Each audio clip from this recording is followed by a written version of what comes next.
but I'm very excited to have Michael here. Michael, I saw present at WOW Podcast in Brisbane, did a brilliant job. He's one of the best interviewers in the world, and he was fortunate enough to come and stay at my house, or I was fortunate enough to have him. He was very kind to then say he will basically do a private session for all of us on both the art of interview, but also how we can start to get more downloads effectively for our podcast. But Michael is in the inner circle of the best podcasters in the world, and he's one of those himself. So what I'll do is now hand you over to Michael, and Michael, you can weave some magic. Cool. Hey guys, what's up? Can you hear me okay this time? Am I around? You got me? I can hear you clear. Yep. Great. Cool. So thank you for the intro. There's so much more to having a successful show than just having a successful show. I'm sure that you're going to learn some things today that might surprise you. I will start by the premise that most people are doing it wrong. Most people that are podcasting incorrectly. And what I mean by that is broadcasting, like on the radio, used to be a 4-year degree that you had to get. It used to be a thing. You have to learn how to use a microphone, how to interview people, how to be a great host. All the nuance of being essentially a performer and an entertainer on a microphone has been completely lost with the fact that anybody who wants to can buy a microphone and start a podcast.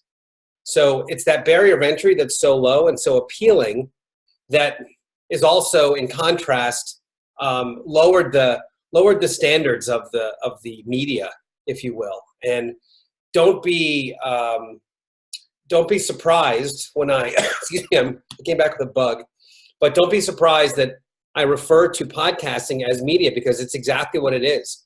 It is a form of journalism. It is media. You can use your podcasting downloads and experience to get media passes to huge events. So the world takes it seriously, and I want more podcasters to take it seriously as well. So Paul, if you could do me a favor, I need like a minute to find this keynote because I can't find it right here.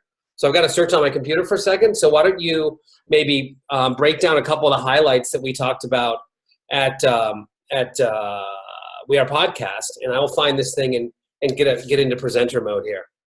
Yeah, look, I think just to build on what Michael said is that, the people that did it really well in We Are Podcast actually have a really good structure, and actually, it's something that they do most of the time. It's not something that they just flick on for an hour, do a quick casual conversation, and then go on to what they do for the rest of the job. So, there's certain techniques that Michael will go through that are really important. I learned some of those. One was, just doing your research. I think it's critical to do your research and really know, and not just ask the same questions that everyone asks.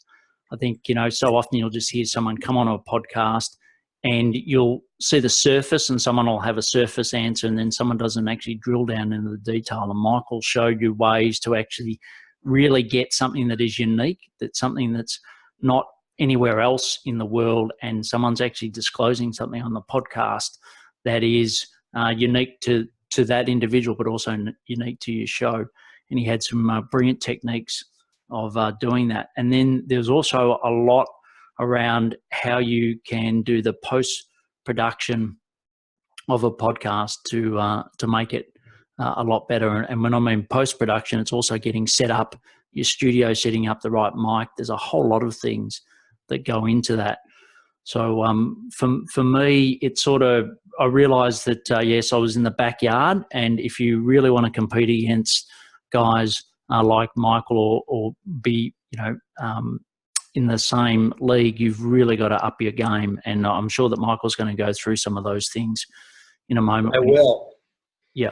I will indeed. If I could find this keynote. This is so weird that this thing has just disappeared on me here. I was just using it. So I'm going to try to find it in one more spot, and then I'm going to just wing it, I suppose, is what I'll do. But, yeah, sorry. That's all right. So while we're waiting on Michael, so I know, Amph, you've got a podcast.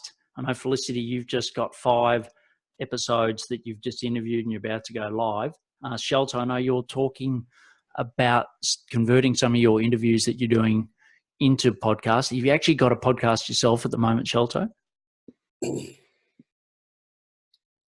Oh, sorry, I just unmuted. I don't at the moment, and it's not something that's immediately on the radar. But I have had I did do several years of radio at community radio stations, and have always wanted to get back into it. And yeah, been a journalist for a long time, so I really enjoy using those interview skills in different mediums as opposed to just in print or online blog posts. So yeah, very keen to find out about the you're talking about structure there, and always keen to hear from people who are good interviewers and good at putting on shows together. I totally agree with Michael. It's all media. All right, so I can't find this keynote. I think something happened when I transferred it to the Social Media Examiner people, but it's okay. I have somewhere I have a backup copy, but I'm going to shoot right into my art of the interview. And I'll tell you, I'll just explain a little bit more about the holistic side without the slides. But I recently launched a show called Beginner Audiophile, which has to do with one of my hobbies, which is high-end stereo stuff. So you can see right here, I have that.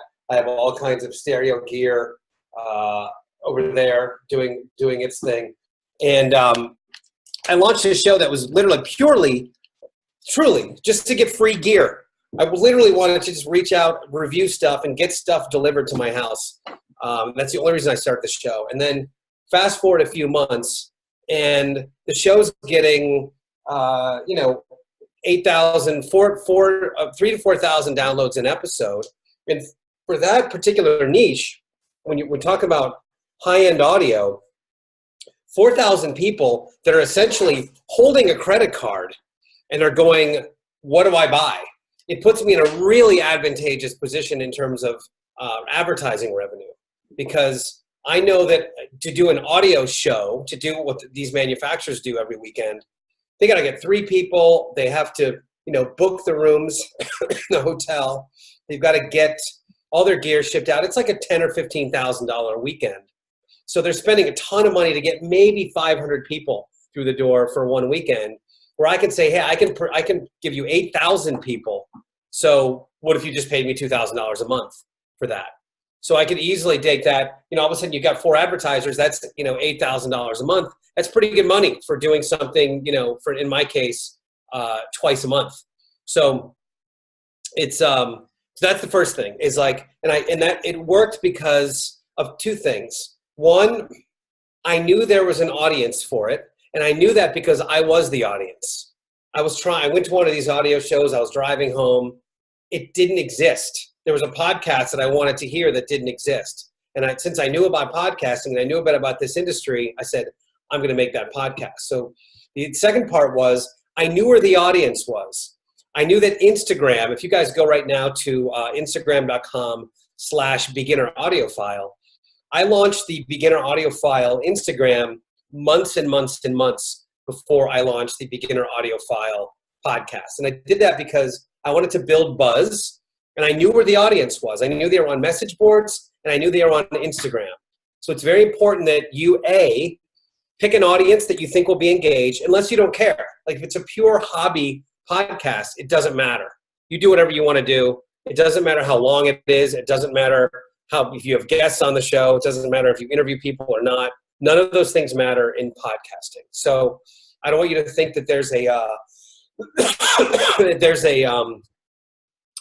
tried and fast rule for how long a show's supposed to be or what kind of format it's supposed to be. Nothing could be further from the truth. It doesn't matter at all.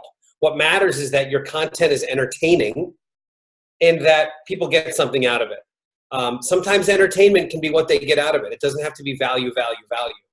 If it was all about teaching things, then none of the shows, that were comedy shows would exist. And meanwhile, that's a huge part of what podcasts are. So entertainment, I always think, comes first, and then the value or the lesson has to come second. So I knew this audience. I knew where to find them. And I knew about podcasting. So that's why I started the show. And as it turned out, the show became successful because of those things, because I knew where the audience was, because I knew what they wanted to hear, and they wanted to hear gear reviews and things like that. So that was kind of the first thing. The second part was I never want gear to be an issue. I want to make sure that whatever I'm using is what the pros are using, and there's going to be no degradation in audio quality between someone flipping on their morning radio and my show. Because it's one of the main reasons people tune out on podcasts is because your audio quality is poor.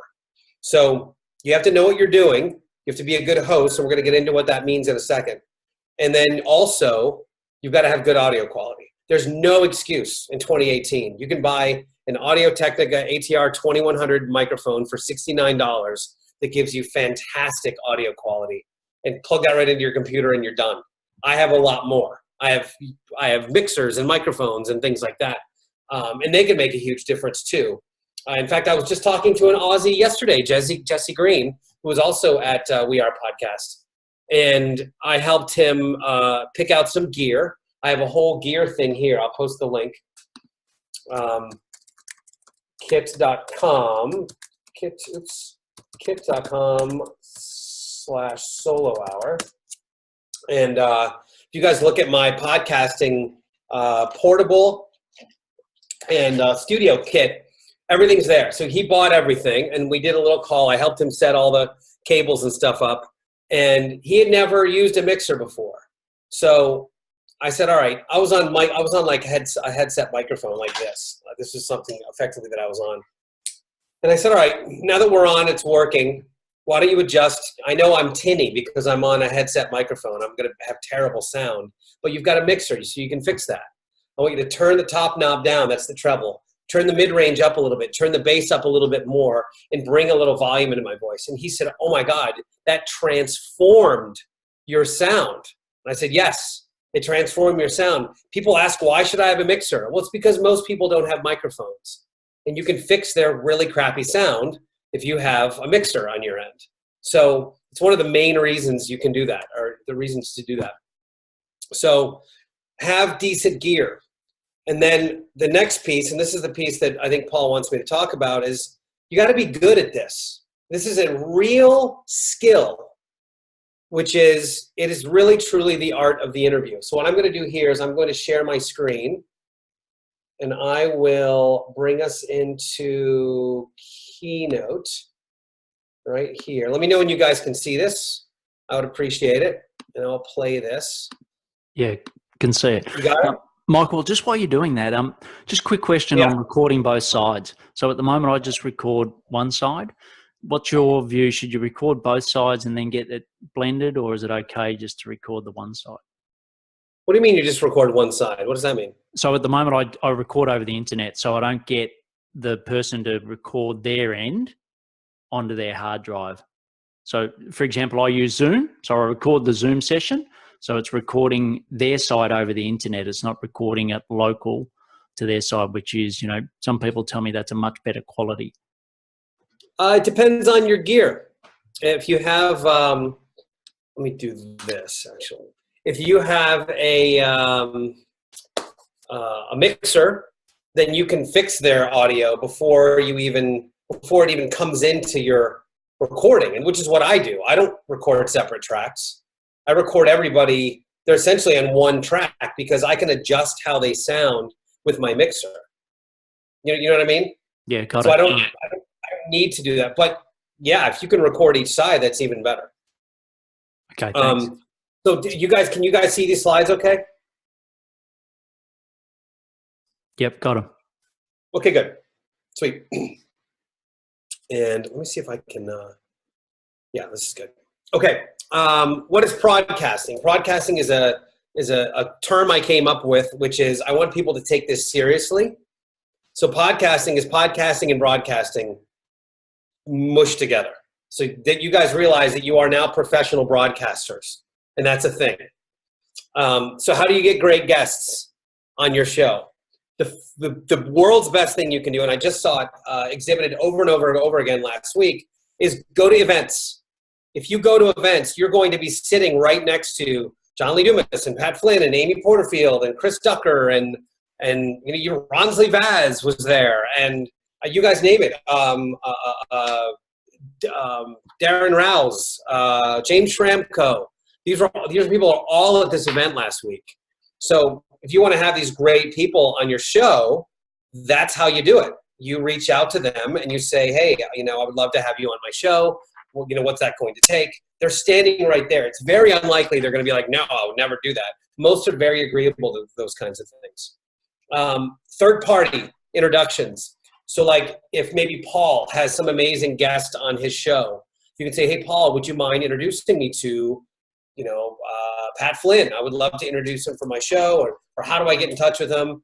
And then what Paul does is he reaches out to Pat Flynn and says, hey, I've got somebody that is interested in interviewing you. Are you open to that?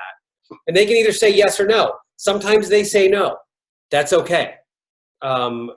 They won't all say yes, unfortunately. But it's by far the best way is to get that third-party introduction. And then finally going on other shows and just being a featured guest, reaching out, once you're done, saying, hey, you know what, I had a great time with you. I've also got a podcast. Would you be willing to introduce me to blank? So those are 3 great times to get some great guests on your show. I'm trying to see if I can see the questions as they come in. What if I took it out of full screen here? There we go. Can I? Okay. I'll keep an eye on the questions if you want, Michael. So if you just keep going. Great. Okay, cool. Yeah, we can. Questions come up, I'll jump in. Okay, fantastic. So then I will go back to playing this thing. All right. So that's landing amazing guests. Researching your guests. You alluded to this a little bit earlier, which is I'll always spend especially if it's a big name guest, I'll spend a few minutes going over their Wikipedia or their social media or anything I can find, their about page. I do all that stuff before the interview, so I have some idea of who they are and what they're all about. I keep an Evernote, which is the app that I use to keep all my notes for each show. And I can actually show you guys since we're here. I'll see if I can find a cool guest. Let's see who I've interviewed lately that I could track down. Maybe you guys have this. Are you seeing what I'm doing there? Okay, here's an example. Well, no, that's not a good one. No, sorry, I've still got Art of the Interview up. Okay, good. That's actually even better. This way I can find a really great, maybe Jack Canfield or something. Jack Canfield. I have him handy. Yeah, this is perfect. So let me share this really quick so you guys can see exactly what it looks like for me when I'm doing a show. So let me know when you can see this note. Yep, got it. So first thing I do is I got their name, I have the number of the show. I always have whatever they're promoting right at the very top. I want to make sure I have that and I promote it relentlessly during the course of the show. We're going to get to why that matters in a second. I've got, well, in this case, I had a GoDaddy ad to read.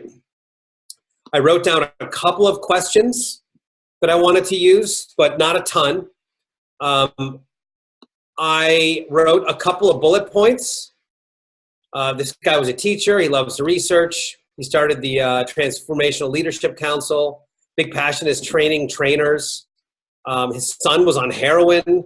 And then I grab his, some of the stuff from his about page.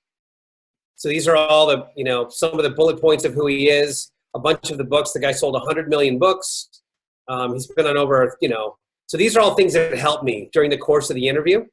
They help me ask deep, rich questions, and I don't have to. I don't make the rookie mistake of feeling like I have to get to all of my questions.